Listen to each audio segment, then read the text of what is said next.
Jemi sërish bashkë miq për të vazhduar me bisedën e radhës tani. Kam njoftuar që në fillim të emisionit që do të flasim pak më tepër për infertilitetin dhe sidomos infertilitetin mashkullor ose atë të burrave. Kam shumë kënaqësi të kem në studio andrologun Mentor Spahiu. Mirë se erdhët. Faleminderit për ftesën. Faleminderit që keni ardhur nga Kosova. E di që rruga e bën të vetëm, po ndryshe është kur jeni në studio apo? Gjithmonë me gëzim kur vjen vendlindje.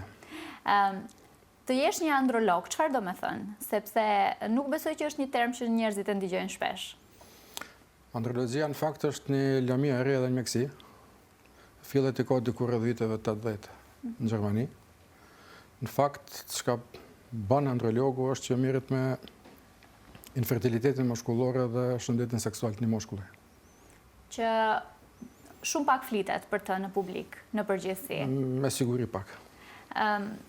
Kur flasim për infertilitetin, zakonisht fokusohemi, ose më mirë ndoshta të qartësojmë çfarë është infertiliteti për të kaluar më pas edhe tek format, sepse desha të kalojmë një herë te fakti që gratë paragjykohen më së shpeshti për infertilitet.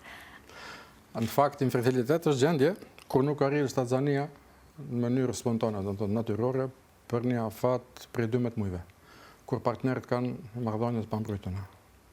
Ky afat është më i shkurtër që se femna është e moshës 35 vjeç më shumë.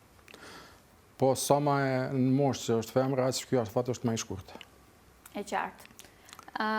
Unë kam shumë pyetje për ju, sepse është një temë që më intereson jashtëzakonisht shumë, por ajo që do kisha dashur ndoshta të potencojmë fillimisht është sa i përhapur është infertiliteti, më falni, te burrat, duke pasur parasysh që gratë janë zakonisht ato që në shoqëri paragjykohen ose pritet prej tyre që ato të jenë problemi, në kuptimin në thojza po e them problemi. Që zakonisht supozohet që ato mund të jenë infertile, madje ka raste kur ndahen bashkëshortët pikërisht për këtë arsye. Kështu, infertiliteti me dy gjinive përpara është menuar që faktori kryesor është faktori femër. Statistikat e fundit edhe dhënat e fundit flasin atë që në fakt 52% të rasteve me infertilitet janë për shkak të faktorit mashkull. Pse femna shkon e para edhe prej saj pritet me fillu trajtimin kur ka kësi probleme, kjo është psikologjike. Femna pritet me lind jo burri. Po.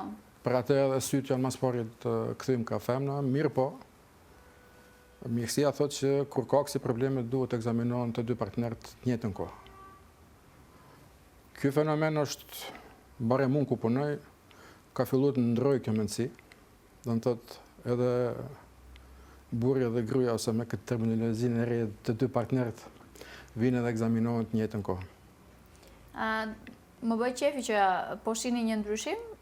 Mendoj që është edhe natyrore se ndryshon koha, po gjithsesi është shumë e nevojshme stigma të hiqet nga edhe stigma edhe paragjykimet edhe gjithçka tjetër. Cilat janë pasojat më të shpeshta përse ndodh infertiliteti mashkullor? Kështu, t'ja jap një dhënë për fillim që ta di për çka jemi të fol. Me krahasu kualitetin e spermës një moshkulli sot dhe para 50 vjetë, moshkulli sot ka diku rreth 50% më pak spermatozoide që i prodhon. I vetëm ky fakt flet mjaft që problemi është edhe është në rritje te meshkujt. Çka e bën këtë gjendje, çka e shkakton? Po ka shumë faktorë. Ka faktori gjenetik, zgjerimi venave në testis, ose varikocellsi, themi në Meksi. Testiset që nuk zbresin në fëmijërinë e hershme. Këtu kisha dashur vetëm me potencu që sa është obligimi detyre e mjekut me pakët çrregullim kur testiset e fëmijës moshkull nuk zbresin qesën e vet, atë është edhe më shumë i prindë. Po, definitivisht. Se në fakt prindë shohin fëmin 24 orë. Janë të vetëdijshëm në përgjithësi prindrit? Po. Po shkon të urrit vetëdia. Po shkon të urrit. Po. Okej. Pastaj janë infeksionet e ndryshme seksualisht transmetueshme, çrregullimet hormonale, mbi krejt mënyra e jetumit. Që për mënyrën e jetumit sot askush nuk flet. Po, dhe do kisha dashur të ndalemi në fakt më tepër te ky aspekt. Çka në fakt i bën kjo është mos aktiviteti fizik edhe ushqimi super procesum cilin e konzumojmë sot. Çfarë ndikimi ka ushqimi, mënyra e të jetuarit, të gjitha këto veset e reja nëse do kisha mund të them, duhani, pijet alkoolike, Duhani, alkooli, drogat. droga, gjitha ndikojnë, po vetëm t'ja jap një informat për punën e ushqimit. Me ju tregu që kur është bo biopsia testisit janë gjithë mikroplastik në testis, thot njeri pe ka kanë ardhur. Ne kemi përdorimin e plastikës në kulm. Kemi me pjata, me piruna, me luk, me gota, çajin e pim të nxehtë në gotë plastikës që dihet që plastika kur nxehet liron substanca dëmshme, sidomos për pjellshmërinë e mashkullit, po edhe të femra, po më ne këto janë tema që askush nuk i flet. Sot kemi mundësi të flasim pak më tepër, kështu që po i kushtojmë një hapësirë mediatike pikërisht kësaj teme. Vinë zakonisht burrat te ju me probleme të tilla në kuptimin që dhe a janë të vetëdijshëm në kuptimin që duhani ndikon, alkooli ndikon, drogat ndikojnë, ushqimi ndikon. Kështu, ashtu si thash fillim, tregimi fillon që femra shkon e para, edhe pastaj ekzaminohet edhe burri. Mirë po në kohën e fundit ka tendencë që burri vjen individualisht vetë. Thotë unë du më kontrollu me ditë a jam në rregull ajo. Që është. Edhe kur janë jashtë partneriteteve? Po. Më thonë jemi në hap të mirë. Jemi në hap të mirë se jemi tu vetëdijsuar që kur të jenë në lidhje do me qenë i sigurt që s'ka më pas probleme të kësaj natyre. Cilat janë problemet më të shpeshta me cilat përballen burrat sa i përket infertilitetit në kuptimin për çfarë arsye zhvin më shpesh? Cilat janë problemet e tyre që identifikohen gjatë trajtimit? Shumica e pacientëve që vinë faktikisht vinë masi që i kanë shëtit disa mjek. Se është ginekologu i pari i cili e pret femnën edhe aty mane e fton edhe burrin. Edhe pastaj bëhet një spermogram edhe thotë ok, tash ki nevojë edhe mashkulli thotë që ka nevojë për një trajtim. Mashkulli veç vjen praktikisht i përgatitur edhe psikikisht që do t'i nështrohet ekzaminimet edhe do të testohet. Si trajtohen zakonisht? Çfarë ofrohet? Ofrohen shërbime në vendin tonë për trajtim të infertilitetit mashkullor, në vendin tonë në kuptimin në Ballkan, Shqipëri, Kosovë, Maqedoni, por edhe në Ballkan. Kështu. Me trajtu një mashkull me infertilitet mashkullor nuk është bashkë punë e lehtë. Për një arsye shumë të thjeshtë. Te femra cikli ndodh çdo muaj. Te mashkulli një spermatozoid për mu zhvillu prej pikës 0 deri në me qenë i pjekun për me fertilizu që lizën ve, i duhen dikurën 72-74 ditë. Do me thonë rreth 3 muaj. Që i bjen që çka do që bën sot, rezultatin mas herët që mund është me e pritë është mas 3 muajve. Po zakonisht 3 muaj nuk janë të mjaftueshëm. Trajtimi është më i gjatë, është më i rëndë, se është shpirtnisht vështirë me e përballu. Në princip, burrat janë shumë afrikacak se gratë se për këtë të në punëve. Gratë janë shumë më bërnisha. Po, me to mirë është vesh shumë letë. I tregon çka duhet me bo, edhe femra nuk ka asnjë pengesë për me ndërmarrë gjitha veprimet për me mritë deri te rezultati. Çfarë ekzaminime shpërdoren zakonisht për... Ekzaminimi bazë është spermogrami. Okej. Edhe ato duhet, për me u dhënë një spermogram, duhet ketë një pauzë në marrëdhënie ose masturbim, së pak me shkencë është prej 2 deri në 7 ditë, por ditë të arta janë 3 deri në 5. E qartë. Do të thotë, një spermogram më i dobët nuk do me thonë që burri ka problem. Ta qartësoj edhe këtë. Nëse ka një spermogram i cili nuk është i mirë, duhet përsëritet pas një muaji. Duhet cekë që se dhe spermogrami ka një lloj sezonaliteti. Më i fortë është ndimën, pranvera dhe mbi është mesatarisht i fortë nësa më i dobët është mverë. Kjo lidhet me çështjen e prodhimit të testosteronit, ose hormonit themelor i cili ja mundson mas pari burrit jetë burr edhe për mu shku procesi i krijimit spermatozoideve, ose si mjeksi i themi spermatogjenezë. Po, mua më intereson shumë arsyet prapa infertilitetit mashkullor në rajonin tonë. Cilat janë arsyet që burrat janë infertil? Prapa e them ata që ja thash më herët. Numri i spermatozoideve ka rreth diku rreth 50%. Po flisni globalisht? Globalisht. Në vitin 1970 edhe 2016 janë bërë matjet në mostra shumë të mëdha në nivel botëror edhe kjo është fakt i gjallë. Edhe nëse nuk harrova me e thonë. Në ditë sotit martesa nuk bëhet moshtri, qysh është bëhet e prindve tonë. Për jap shembullin personal. Unë jam martu 33 vjeç. Baba me 33 vjet I ka pas fëmijë të krym. Po, e vërtet. Automatikisht kur e shtyn moshën ti veç sidomos te gratë, po, edhe te gratë është shtyr goxha. Te gratë është ora biologjike që dihet. Po. Përpara është menu që te burrat është okay, burri është I pjellshëm sa është gjallë. E vërtetë është që ai prodhon spermatozoide. Problemi është çka prodhon mas moshës 40 vjeçare. Nuk është vetëm me pas spermatozoide, po çka kanë ato spermatozoide, çfarë kvaliteti ka. Çdo fëmijë I cili lind për babës më të vjetër se 40 vjet, autizmi është 5 fish më I lartë. Smundjet malinje 3 fish më të larta. Smundjet kronike 2-3 fish më të larta. Do të thotë nuk është ajo që burri, po edhe 80 vjeç ka ndodhur. E vërtetë është. Tregon tregime që 70 vjeç është bo bab. Ai mund me u bë biologjikisht bab, po çka ka prodhuar është problem tjetër. Absolutisht. Pse nuk flitet për këtë çështje? Askush nuk flet për faktin që ndikon mosha te burrat, po gratë janë ato gjatë gjithë kohës që ju përmendet ora biologjike. Sipas jush tani, sipas tregimeve që ju vijnë juve. Këto janë, shikoni, mjekësia edhe përpara e ka thënë këto që po e thoni ju. Mirë, po ndryshimet kanë ndodhur prej fundit viteve 80 të shekullit të kaluar, tash po them shekullit të kaluar. Po.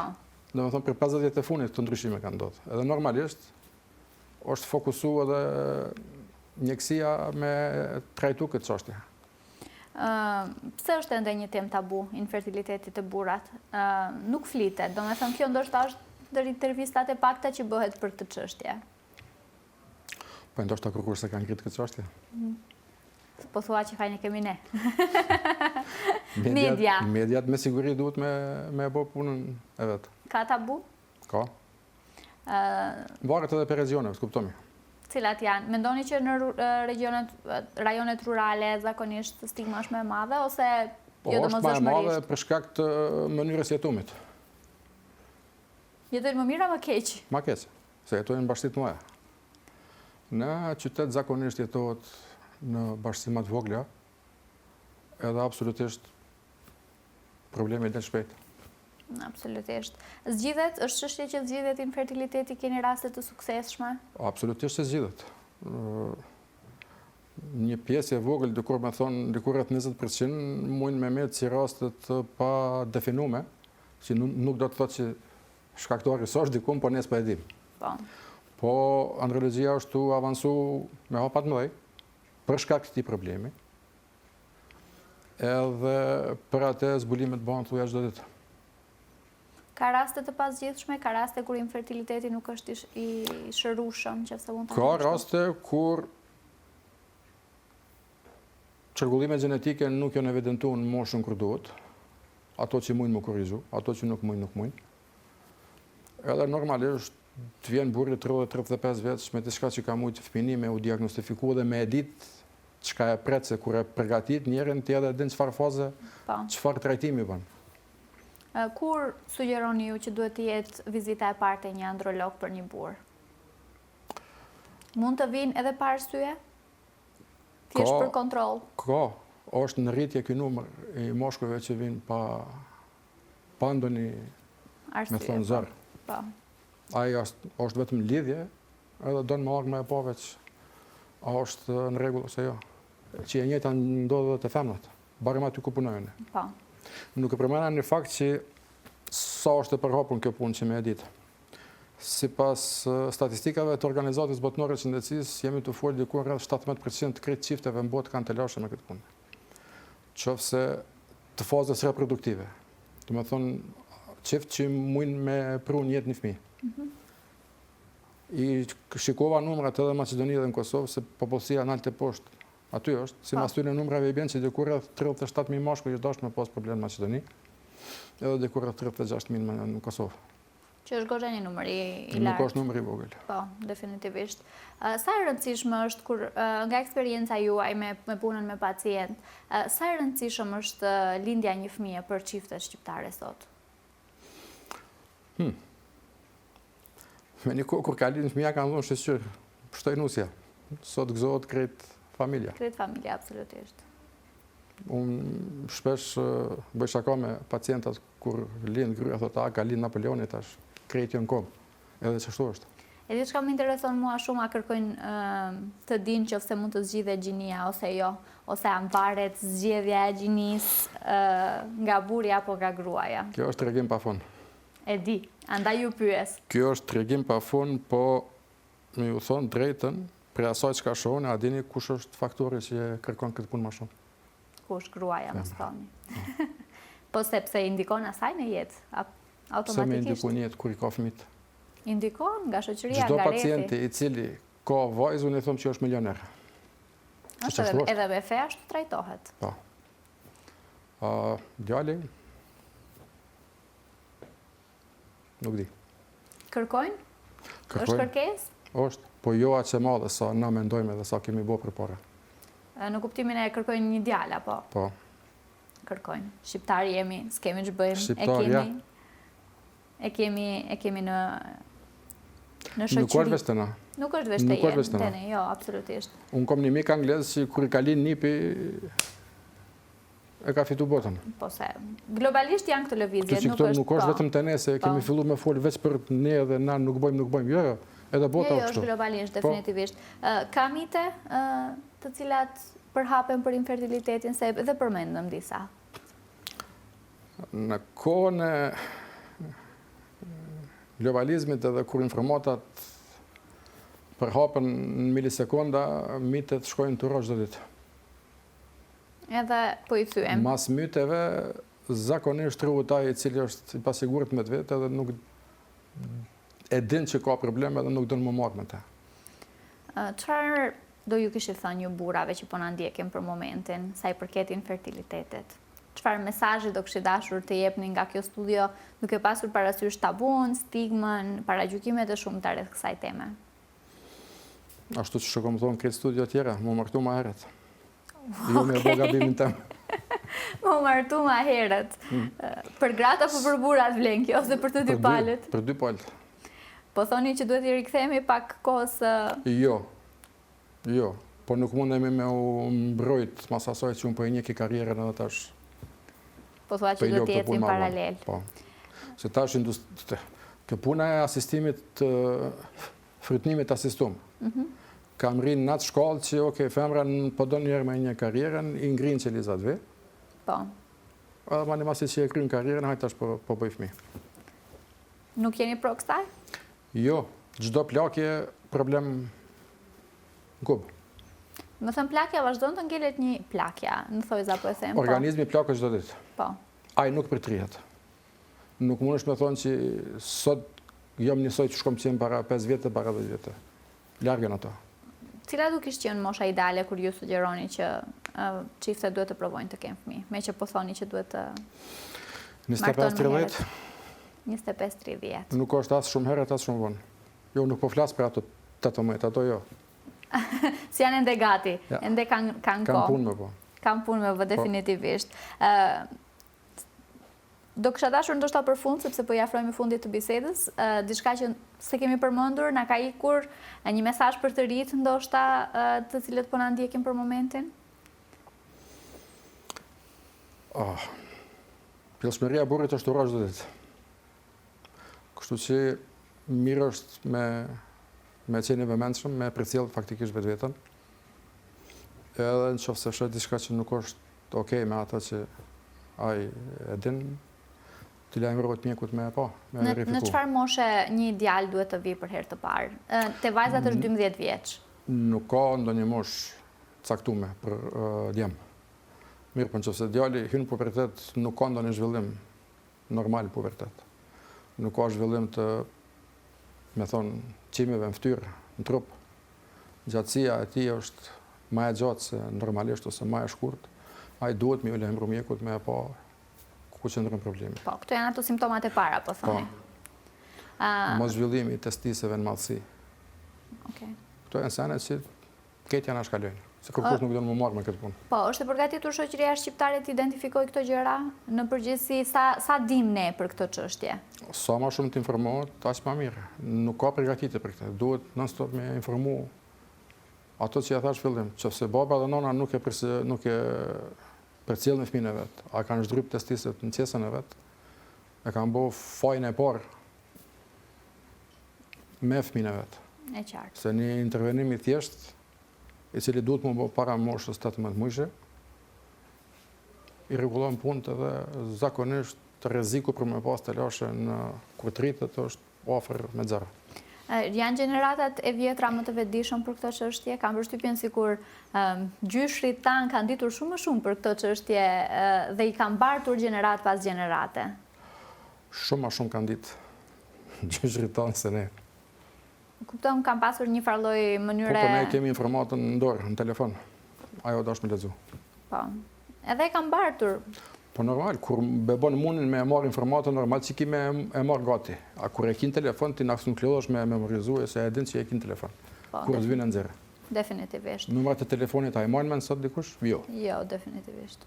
Toni ndoshta të televizionit Elsat, se e përmendim vazhdimisht. Zotëri mentor, unë ju falenderoj shumë që sot keni qenë pjesë e emisionit të mëngjesit për këtë temë kaq të rëndësishme.